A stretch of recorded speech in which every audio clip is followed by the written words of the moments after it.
BookTube, I thought I'd give a little comics update for those of you who are interested in that sort of thing. Those of you who aren't interested in comics, you can just skip this video because that's all this is about. Although there's a book at the end, but it's a comic book. It's a graphic novel. I want to go through some of the issues that I bought this week. I'm afraid they're all absolutely classic old titles. It really, thanks to the editorial decisions and the artwork and talent that DC has been bringing in lately, DC Comics, my weekly comic book buying has really mirrored what it was decades ago when I bought nothing else. I got just a string of big name titles, and I thought I'd show them to you. The first one being this latest issue of Superman, which continues the Black Dawn storyline, in which the Kent family, Clark Kent, Lois Lane, and their young son John, are in their country house and their small country town. They're trying to give young John the benefit of growing up the way Superman himself did in Smallville, but something has been sapping the boy's growing superpowers. And in the course of this storyline, Batman and Robin come to the small town to investigate it, and it does turn out that there is a nefarious something in the town that is sapping Jonathan Kent's powers, but it also has a larger agenda. And in this issue, things sort of explode. They sort of I can't spoil, especially the last page reveal for you, but the villain of the piece is revealed. And the choice of villain raises as many questions as it answers, since the villain that we know of has never been able to do any of the things that have been happening in this storyline. So either something else is involved, or this is a totally reimagined idea of the villain. Something happens to Lois Lane in this issue that should never happen to a comic book character. It just drives me nuts. I was under the impression, both in Marvel and DC, that we were moving away from the era of hyper-realistic, hyper-grit, where a dead character's brain can be hacked out of his corpse and worn like a raccoon skin cap on the head of a villain. Stuff like that we were getting away from that, from the wave of coked up Brits who came onto the comic book scene and decided they were going to make everything like that and leave nothing coherent behind. And we were going to get back to just telling superhero stories. I kind of thought that's what we were going to do, and mostly DC seems to be embracing that, but this issue had a callback moment to those issues when you never knew what was going to happen, in a bad way. And once again, in this issue, just like we saw last time, Superman uses his heat vision as a drill to blast through rock. When that's not what it does. That's all right. The next one's also an absolute classic, something I've been reading forever. It's had its ups and downs, and that's Justice League. This is the second part of a story called Endless. That if you remember in the last comic book update, I mentioned that the Flash encounters a man with a mysterious energy weapon, telling him, "Why should any of you survive when my wife is dead?" And every time Flash comes in contact with the energy weapon, he goes back in time a little further each time, like a Groundhog Day effect, and eventually realizes what's going on and brings in the rest of the League to try and stop it from happening, try to stop the event from happening. It was a nice 2-issue thing. I like that about it. And also in this issue, Brian Hitch, who is both the writer and the artist, gives us a more generous look at the man who invented the energy weapon. We get really a sense of him as a person. So in that sense, I actually liked it. It has actually some good moments to it. However, my prediction, you may remember from last time, that when the dust settled on this storyline, Brian Hitch would have no interest in even explaining the Groundhog Day effect that was the gimmick that started the whole thing, that I'm sure was the gimmick that recommended, hey, what if the League was going through that? I'm sure that was what made him think up this little story in the shower or less salubrious places. Doesn't even address it. I predicted that he wouldn't, and he doesn't. It's just it just happened, and we're not supposed to care, I guess. The next one is it's not a traditional title, but it is kind of a traditional concept, only with a twist. I like it very much. For years and years and years, for decades, DC Comics published a comic book called World's Finest, in which every month or every other month, depending on how often it was published, Superman and Batman would team up. And it was a lot of fun. Very often, very refreshingly, it was Superman, Batman, and Robin. who was just along for the ride. And I loved World's Finest. I really did. I don't know. And then it sort of fell away, and years ago, DC Comics decided to make a monthly comic rather artlessly called Batman Superman, where it was World's Finest in all but name. Superman and Batman team up every month for some new epic adventure. And then recently, DC Comics decided, when I saw it, I thought, well, it's bloody well time to stop Batman Superman and start a new series called Trinity, in which every month, not just Superman and Batman, but also Wonder Woman, that Superman, Batman, and Wonder Woman, the three most famous superheroes of all time, have adventures. And this is the latest issue of that. I just love the idea, and when it's done well, I love the issues. It was a bit of a problem for DC in there, and they had a company-wide continuity reboot called the New 52, in which all of our characters became douchebags. And then they had a reboot years after that in which the rebooted Superman dies, and his place is taken by the original Superman. And it's not a substitution in the sense of, an impostature. Everybody, all the characters in the DC universe know this. They know that their Superman is dead. They saw him die. And they know that this Superman is not their Superman. So Wonder Woman was in a romantic relationship with the Superman who died. She doesn't know this guy from Adam. Batman had learned over long periods of time to trust that previous Superman. He doesn't know this Superman at all. And at first I thought, well, you can't possibly have a team-up book with two characters who've known each other since the beginning of their careers and some guy they don't know at all, who reminds them every minute that they look at him about their dead friend.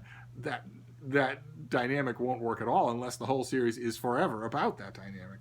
But then recently DC did this thing, I think I mentioned it on this channel with one of these comic book updates. They did this thing with Superman where somehow, by some cosmic thingamajig, the history of the New 52 douche canoe Superman and the history of the real Superman were blended together retroactively, so that there was only one history, and he alone, of all the New 52 reiterations of the character, has only one history, and everyone remembers him. The Superman and Wonder Woman who are having these adventures with him remember him as if there were no other Superman. It's a little bit tough to get your head around. But the issue was fantastic. However they resolved that kind of mix-up. The issue was fantastic. It's a standard alien invasion thing. And Superman, Batman, and Wonder Woman are teleported to the Justice League Watchtower satellite headquarters, and it's devastated. And there's a hole in the hull, and there's an alien spaceship right nearby. And eventually they discover that the Flash is still awake and alive on the station, and he fills them in that these aliens came out of nowhere, that they took out the team's 2 Green Lanterns, and that they don't appear to want anything. There's actually a really neat moment where he's talking to Batman after Superman and Wonder Woman have gone out to investigate. And he says, it's not often I say this, Bruce, but I was genuinely afraid. You and we fight criminals on the ground with ice guns and magic wands. These alien creatures don't talk. They don't seem to be driven by greed or obsession or any other stuff. These creatures just consume and assimilate. And the reason I like that is not only because it's enhancing this kinship between the Flash and Batman that the new DC writers seem to be wanting to accentuate, but also because it gives us a scene that I have waited a long time of reading comics to get as just a matter of course. I don't know how well it will show up. There's the huge alien spaceship, and there's Superman and Wonder Woman flying to it to find out what's going on. And the reason that I waited for that scene for so long is because right now in DC Comics, there's no dipsy doodle, there's no rewrite, there's no retcon in place. Wonder Woman is simply Superman's equal. So if a gigantic alien spaceship attacks the Justice League headquarters, Superman and Wonder Woman will fly out into the hard vacuum of space to find out what's going on. And if they're not happy with what's going on, it will be a major problem for the alien spacecraft. I like that. I like that very much. But the best single issue that I read this time around was a bit of a surprise. It was Aquaman, the great Joshua Middleton cover. Doesn't have anything to do with any of the story on the inside, but once you see it, you remember it. The story on the inside is absolutely fascinating. Aquaman and his wife Mera return to Atlantis after their latest adventure, which I think I mentioned last time. And they're attacked by a criminal that they put in jail for insurrectionist views. And before the fight can go anywhere, he and his allies attack Aquaman and Mera, and there's no chance they're going to win. But before the fight can go anywhere, Aquaman realizes that the fight is sanctioned by the government of Atlantis, by his own advisors and courtiers, and the high priestess of what passes for Atlantean religion. And the bulk of that fight takes like 2 pages, and the rest of the issue is these people having what amounts to a civic intervention, saying, you promised us power and reputation in the surface world.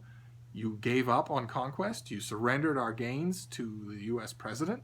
We saw you do it on national television. You're gone most of the time being a superhero for the Justice League. You belong to the surface world. Your loyalties are with them. They don't actually say this, but you're half surface person yourself. We don't want you to be king anymore. Even if it means putting someone on the throne like this insurrectionist character, who we know is a little unstable and a little coarse, we'd rather have him on the throne than you, because at least his loyalties aren't divided. It got me more than any other issue because that's so amazing. It's so amazing that a writer would have such confidence in his readers that he felt okay to do such a thing. There's no hint in this issue. I will be amazed. In fact, I don't think there's any chance of it. There's no hint in this issue that those counselors and priestesses and courtiers and politicians and whatnot are being mentally controlled. A decade ago, if there were an Aquaman series and this sort of thing happened, that would certainly have been the resolution. But no, it's that they have opinions that differ from his, and they would like him to kindly abdicate. I honestly have no idea how the writer will resolve this, and I can't wait to find out. And there's not a fisticuff flying anywhere. That's just great. I just love that. And part of the reason I love that is because that kind of really gripping and a kind of adult storytelling seems to be flowing through DC Comics. It's in all the Batman titles. It's in all the Superman titles. I'm very much enjoy seeing it. It's just the way you should be doing it. Just the way you should be acknowledging that 99% of readers of comics these days are in their 30s or older. There shouldn't be any hint that these are easy resolutions for kids anymore. But in addition to issues, every week I like to get a graphic novel if there's something that strikes my fancy, and this time there was. It's called the Lifeline Tablet Saga. Spider-Man, the Lifeline Tablet Saga. This cover is from a 3-issue miniseries by the great Steve Rude, the artist for Nexus. That I'm at a loss to understand. The larger storyline, I'm at a loss to understand why they use this as the front cover instead of the back cover. The storyline here is from the 1960s, from when Stan Lee was writing Spider-Man and John Romita Sr. was drawing Spider-Man. A great epic run on Spider-Man, where a mysterious clay tablet is discovered that is rumored to have the power of eternal youth. And everybody in New York wants it. The mob wants it. The kingpin of crime wants it. And all of them are sending superpowered catspaws to get it, to steal it from each other. And Spider-Man realizes, well, if they all want it, then I don't want any of them to have it, so he gets involved. And the reason I don't understand why this was chosen as the front cover is because this was chosen for the back cover and then miscolored. And that is one of the many covers that John Romita Sr. did when he was doing the original run of this clay tablet storyline, which then decades later Steve Rude did a miniseries about it. If you have a choice between Steve Rude and John Romita Sr. to put on the cover of a graphic novel, you put John Romita Sr. on the cover of a graphic novel.